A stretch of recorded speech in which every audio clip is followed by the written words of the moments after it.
the morning and it is the rush to prepare for the examination. But this video is made not to study now, but ये उनके लिए है जो कि पढ़ चुके हैं और केवल सुन करके रिवाइज करना चाहते हैं एज अ ट्यूनिंग.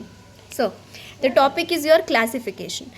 अगर हम लोग क्लासिफिकेशन की बात करें तो हम लोग क्लासीफाई किसी भी चीज़ को क्यों करते हैं, यानी कि अगर ऑब्जेक्ट सामने है या फिर प्लांट स्पीसीज सामने है या फिर एनिमल का स्पीसीज सामने है, तो हम लोग उस चीज़ को क्लासीफाई इनटू डिफरेंट ग्रुप्स या फिर डिफरेंट ऑर्डर्स या फिर डिफरेंट रैंक्स या फिर टैक्शन में क्यों करते हैं.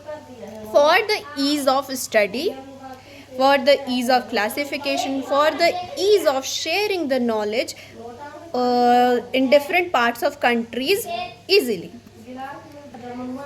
और साथ में ही अगर हम इसके एम की बात करें, what is the different aim of classification, तो we will tell that for proper understanding, for proper organization and for proper study. खत्म. ठीक है. अब आते हैं हम लोग क्लासिफिकेशन के टाइप्स में कि ये जो क्लासिफिकेशन है वो कितने टाइप्स का है. तो it is of basically 3 types: artificial, then after natural system of classification and third is your phylogenetic या फिर इवोल्यूशनरी क्लासिफिकेशन सिस्टम. यानी कि मान लीजिए अगर मैं बात कर रही हूँ एक्स इंसान के बारे में, ठीक है, तो अगर वो सामने दिख रहा है कि वो डांस कर रहा है तो आई विल क्लासीफाई आर्टिफिशियली कि वाह वो इतना अच्छा डांस कर रही है या फिर कर रहा है तो she must be a good person. ये हो गया आर्टिफिशियल सिस्टम, मतलब जो दिख रहा है वही मैं बता रही हूँ. वही आ गया कि अगर कोई उसका अपना फ्रेंड होगा तो वो बोलेगा अरे यार वो तो इतना गुस्सैला चिड़चिड़ा है, वो चीज़ों को एकदम डिस्टॉर्टेड वे में रखता है.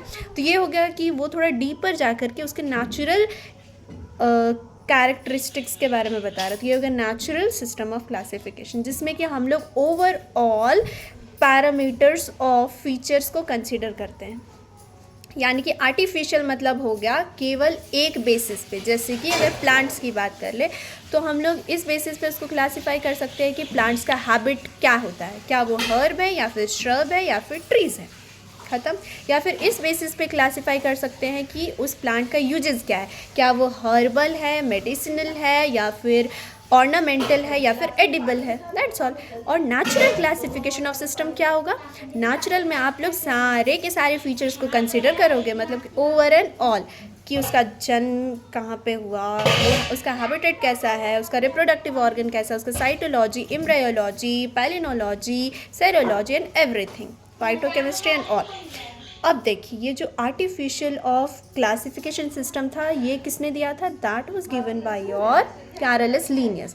और इस बाद natural system of classification it was given by your Bentham and Hooker. उसके बाद आता है इवोल्यूशनरी क्लासिफिकेशन सिस्टम, यानी कि जहाँ पे हम लोग गड़े हुए मुर्दे भी उखाड़ते हैं कि भाई तू जन्म कहाँ से लिया था, तेरा ओरिजिन क्या है और किस किस फैमिली, किस किस group of series, orders, class से तू बिलोंग करता है.